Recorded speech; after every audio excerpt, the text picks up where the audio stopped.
this. Miles Lucas is back at the Art of Skill studio. Okay, it's my living room. Thanks for having me back. It's all an illusion. So we wanted to talk about some of the techniques that you would employ breathwork wise that will help you during the roll, maybe before the roll, and after the roll, so that you can recover going into the next roll.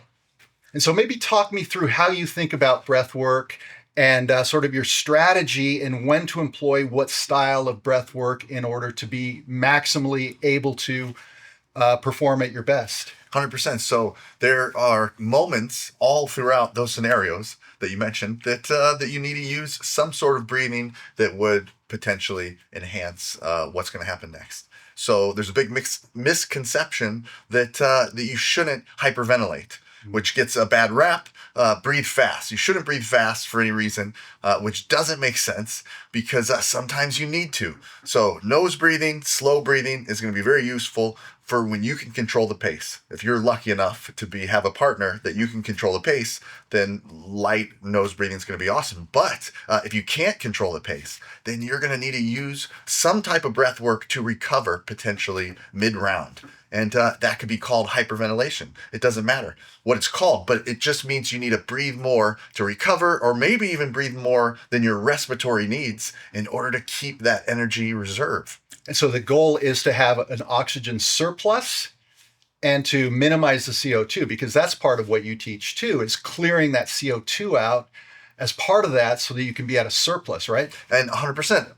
The CO2 buildup is when the loss of mental acuity starts to happen. So that diminishment of a cognitive function is because your CO2 is too high. So if you have someone big on top of you and you feel like you're a step behind, it's very likely that you're not meeting your respiratory needs. And that's what you need to do. That's what you need to turn the switch and apply some breath work in that scenario.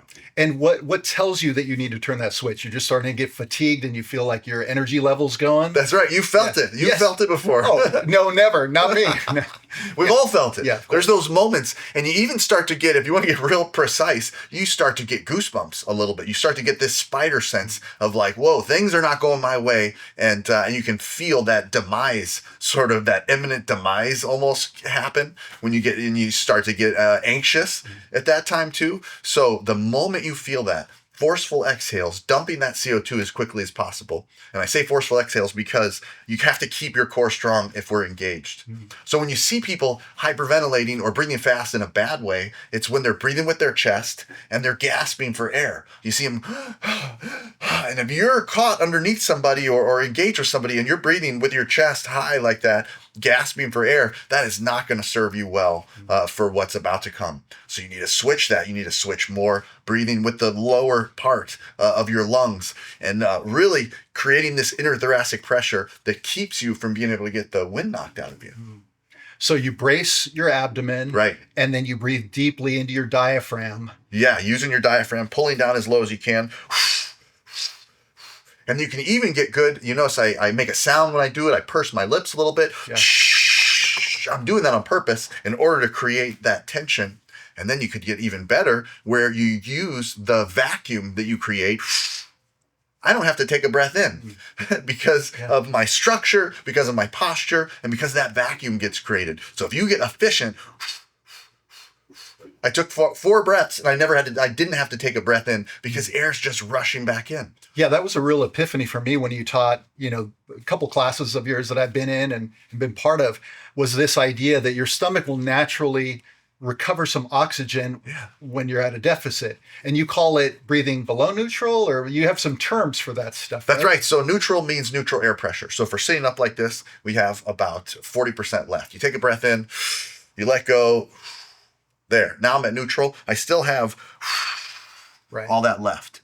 And so it's that below neutral that creates the vacuum that allows air to rush back in. And that below neutral is where the CO2 buildup presumably happens, I assume, right? Because if you're just filling the top part of your lungs, there's not a gas exchange here in this lower part, right? That's right. You'd have stagnant air just sitting down there. If you're breathing with that sort of panicky chest, gasping breath, then you just have stagnant air sitting there. And the highest concentration of alveoli happens to be in the lowest part of your lungs, so you get the best gas exchange there. So you got to move the air. It's super simple, but once you learn it, just like you experience, you can apply it immediately. What I've noticed for me when I get tired within a round, I always know because I will concede something. Oh yeah. You're fighting, you're doing, you're intercepting, you're in the game, you're playing guard, you're doing whatever you're doing, and you're energetic. And there comes a moment where it's like, this is too much work to prevent the guard pass, and I'll concede the guard pass, or I'll concede something. Wow, yeah. And I've now, I'm thinking about now in those moments, like, no, it's an oxygen thing, Rick. You just have to get yourself super oxygenated again. Right, and maybe what you should concede is the fact that we try and hide our breath a little bit because we don't want to seem like we're gassed out. Yeah. It's kind of your tell if you're gassed out. So instead of conceding the move, maybe you should concede the fact that you need to breathe heavy now. So it's like you get in the position, instead of letting them pass, you'll notice, like even just now, I can feel it. It's an emotional breath. When you breathe fast like that, you get this a dose of adrenaline. You get dopamine. You can feel sensations start to happen. You get emotional, and you can make that happen in the midst of the match. And maybe you won't give up that position quite so much. If you do, just let them know that you're breathing hard and you're ready to get back in the game. And so for viewers at home, kind of show me you do this expulsion of air. Yes. Is there a tempo? Because I know sometimes you get into patterns and you do certain things. Like, what's something actionable that people watching can implement immediately in their game? So that's the number one thing. First move you learn in jiu-jitsu is probably how to escape mount. How to tap. How to tap is true. That should be the very first. But that should be second. You don't know. I don't know. But somebody's sitting on your chest and wants to punch you in the face. How to escape mount to me is always the first one that I teach other people. So the how to escape mount of breath work is forceful exhales. So super simple. You find neutral. You take your breath in. You let go. You're at neutral. And it's important to note that what some people might do is I take a breath in, I let go. Now I'm at neutral, right? But then if I clamp down and then I lean back up, all of a sudden I've changed my neutral zone with my posture, and now I've created a little bit of a vacuum in there. I've created a little bit like a gasping want for more air. So it's important the position you're in, however we're folded up, that you know where neutral is, and then to be able to use just a few forceful exhales through the teeth, through pursed lips. You'll notice you can create this core strength, this pressure. And then in the midst of a roll, 3 to 5 forceful exhales will dump CO2 quick enough that you will regain some mental acuity, no matter how tired you are. Now, do you recommend that people get into kind of this breathing pattern just through the duration of the entire roll? Are you someone that, or do you advocate, you're breathing through your nose, you're calm, everything's fine until that moment when you need it? Ooh, again, it's who you're dealing with. So if you're dealing with somebody that's going to sprint and going to act erratically, potentially, then to breathe a little more than your respiratory needs is going to be useful in that case. And what also it does is gets rid of your tell. So if you're kind of a heavy breather out of the gate, well, when I do that later, because I'm not tired yet, and you may even think it's a little bit of a mind game too, right? Because before we even roll, if I go you're kind of like, well, why are you charging up? Like, are you? And I had that experience the first time you and I rolled. Did you? I'm like, what is this? What is going on here? You're like, really? Yeah, it was strange to me because I hadn't encountered anybody that had done. I mean, you get people that are gasping. Yes. But not something very specific and sort of a technique there. Well, so listen, I have the worst lung capacity of any of us. Anybody watching, I'm at the very bottom. And I learned this after learning breath work, and that's why it's so important to me. And so that's what's kept me on the mats. And there's some of you guys out there too. Most people have 4 to 6 liters. I'm under 4 liters, and I'm changing that, and you can change that. But because of that, I have to breathe more than most people, and I used to get embarrassed. I used to, if I'm jogging with somebody, I felt like I was more tired than they were. If I'm rolling with them, I felt like I was more tired than them. And the worst possible thing you could do is is not breathe enough for what you need in that moment, Yeah. especially in jiu-jitsu. If you're jogging, that's a different story because you can control the pace. You can slow down a little bit. But if you are rolling with someone and it's a competitive match at all, it's better to have a little bit extra in the tank than it is to be needing extra when you don't have it. Yeah, we all hear you need to breathe in jiu-jitsu. We all hear breath, but it's a technique. That's right. It's nobody tells you how. No one tells you how to do it. Yeah. And so we sort of minimize the importance because we've been breathing since our butt was spanked when we came out of the womb, right? That's right. We've been breathing. And so it's like, it's just this thing we do, but it's still a technique. We've been squatting ever since we were born, but yet we still go to the gym and do our squats, right? We strengthen those things. That's a huge thing too. So taking some big breaths and taking some sort of powerful, you can loosen up fascia and remove discomfort. So the first time some people might do some significant breath work, you're going to have some discomfort, maybe for that day, maybe even for a little bit longer, but that quickly goes away. And then all of a sudden you're taking bigger, deeper breaths. And that is your fuel. That's the tank right there. So if you can control the tank, improve the size of it, fuel it more efficiently, more often, then, man, you have a lot more energy when you need it. I'll go jog the hills around my neighborhood or go walk or sometimes sprint, depending on how I'm feeling. And ever since I started working with you, now when I go, I focus on my breathing. And I'm focused on diaphragmatic breathing, really clearing completely and just kind of having this good oxygenation in a more deliberate way. Have you felt it particularly on sprints, particularly uphill? Yes. That's it, yes. baby. Yes. That is it. Yeah, it's absolutely helped. Absolutely. Even just sometimes just even as a distraction, because your mind says, slow down, you're redlining yourself. Like your mind will always try to shut you down athletically because it wants to maintain homeostasis, which is that stable state. And when you're redlining yourself, it wants to preserve you. It says, no, slow down. Yeah. But by getting into my breath, I find that I'm distracted from these mental signals that say, slow down, right? And that's part of the pattern that we talk about too. So you hear me do it, you've heard other people do it. Some sort of pattern. Doesn't really matter the pattern, but the fact that a pattern exists is an amazing way for your mind to attach to something. So then if I'm breathing that way, and then I sweep you,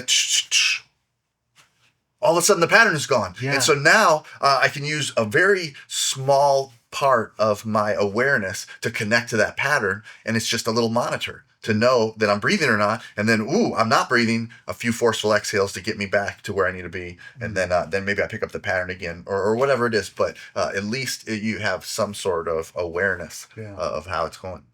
And the other component to this is recovery in between rounds. And I have to tell you, this has been an absolute game changer for me. Yeah. Those of you who are a little bit older, we're over 40, you don't have the gas tank that the youngins have.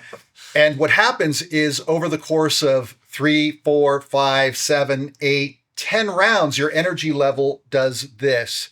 And eventually you're operating at a very low level of energy by the time you get to the 7th, 8th round. And what I've noticed since I've been really focusing on recovering in between rounds. I won't talk to anybody. I'll go off into the corner in between rounds and just get into my breath and clear the CO2, try to get my heart rate lowered so that I can go into the next round, maybe not fully charged up because sometimes 90 seconds or 60 seconds, that's not enough time to really drop your heart rate the way back down. Right, sure. But it gives you, gets you toward that goal. Right. You have to get control of it. You have to get control of your heart rate. Sitting on the sidelines for a moment and just controlling your energy and knowing that we only have a certain amount of a certain duration where we can have this peak heart rate. Yeah. So Hicks and Gracie knew that. That's when he would attack people. And everybody's the same. Everyone only has a certain amount of max heart rate they can do. Yeah. So you bring that down. The lower you are, the higher your opponent is, the better for you. Right. And there are some techniques for that as well. And one of them, which is, I think, counterintuitive, is that if you exhale very slowly or even hold your breath, that tends to lower your heart rate. If you're breathing very quickly, that will tend to keep your heart rate up. So maybe talk a little bit about kind of technically how you should approach that. It's super simple. So when you breathe in, your heart rate goes up. When you breathe out, it goes down. It really affects, just in and out, affects your heart rate. So if you breathe out more than you breathe in, then you will start to get your heart rate down. But it's tough to only breathe out or to do long exhales when you're tired. Yes. So the trick is to really get yourself ready, get yourself comfortable. Once the CO2 has been building up, get rid of it, and then start testing long exhales. And so when you start to get to long exhales again, then you keep sneaking in a full breath when you need to, but then a long exhale. And then the more you can do long exhales, then eventually you switch to your nose, which is going to give you, kind of put you in more of a parasympathetic state, more of a rest and digest. Not quite, because we're still in the midst of jiu-jitsu, but you switch to nose breathing, you switch to long exhales, and then now your heart rate's under control. And even just like you said, 60 minutes, 60 seconds is not enough time to get your heart rate down. Yeah. So you take a part of the next round and you stay calm and you let the other Clay Guida jump around and smack their face and get ready. And you just maintain your composure until you're ready, and then kind of it was opponent. surprising to me. I had a hard training session a few weeks ago. One of those nights, I was at Clark Gracie's and he was preparing for competition. All the guys are preparing for competition. And those are hard classes, man. You know that, there's a lot of positional sparring and then it's open sparring. And all I focused on the whole night was I'm going to recover in between rounds. And so I would, get into some fast breathing initially to clear the CO2 and kind of get my, self oxygenated again, and then focus on those slow exhales. And it was shocking, honestly, Was it? how energetic I felt at the end of that training session versus how I would normally feel. And I'm the oldest guy in the room. I mean, I hate to say it, but I'm literally the oldest. There was one guy that was older than me, but I haven't seen him there in a while. But yet I'm able to get through a 2-hour training session and walk out the door, feeling beat up physically because, it's, As you should. That's a good training session. but I had energy. I could have kept going. That's amazing. That's it. That's this is the secret to it. So, I mean, if you are smashed up and tired and somebody's on top of you and you're having trouble, what does it matter what you had for breakfast or how you slept that night? In the moment, energy is in the air. And so if you need energy, man, you just breathe in ways that you can create, control, store that energy, use that energy when you need, and then the rest is easy. Nice. Well, and for any of you guys that want to do a deep dive into this subject, I mean, this is very brief here, but we've produced a course with Miles, and it's available now over at theartofskill.com. And Breath mastery for jiu-jitsu, baby. I think it's a game changer. It has been for me, and especially for us older guys. We need every advantage that we can get. You got to sleep good. You have to have good nutrition. You need good restorative modalities that you do, yoga and things to fix all the, the things that get bent out of shape in jiu-jitsu. But breath work, I think, is one of those components that, I didn't realize how important it was until I started actually experiencing what it gives you. I've compiled 9 different modules that cross over all the different aspects of breath work for jiu-jitsu. So before you train, in the middle of your training, after your training, and this is stuff that you really can't find anywhere else because I've taught this for a long time and I've pulled from all these different areas and really just sort of tested this stuff on the mat. And so that's why this stuff is so important to me and it's so exciting to deliver this. I'm pushing 50 myself. And so my friends that need this, it's going to change the game in a single training session after learning this stuff. Instead of being tired after 6 rounds, maybe you go all the way to 10 rounds. Maybe you keep going. I mean, it's the sky's the limit. Yeah, amazing stuff. Thank you, Miles. Always good to see you. Yeah, you too. All right. Guys, when you train jiu-jitsu, do you ever gas out mid-roll after you started out strong? Do you ever feel your energy decline throughout your training session? Do you feel anxiety when you step on the mats? Or maybe when you compete? Or even when you've taken time off the mats and you come back? Hi, I'm Miles Lucas. I'm a certified Wim Hof Method instructor. I've been training jiu-jitsu over 25 years, and I'm going to teach you the 9 fundamental breathwork techniques that are going to solve these problems and unlock your true potential on the mats. You've probably heard your coach remind you to breathe while you're training, but how do you do it? Just like escaping mount is a technique, breathwork is a technique. And in fact, a series of techniques that can be learned and applied immediately for game-changing results.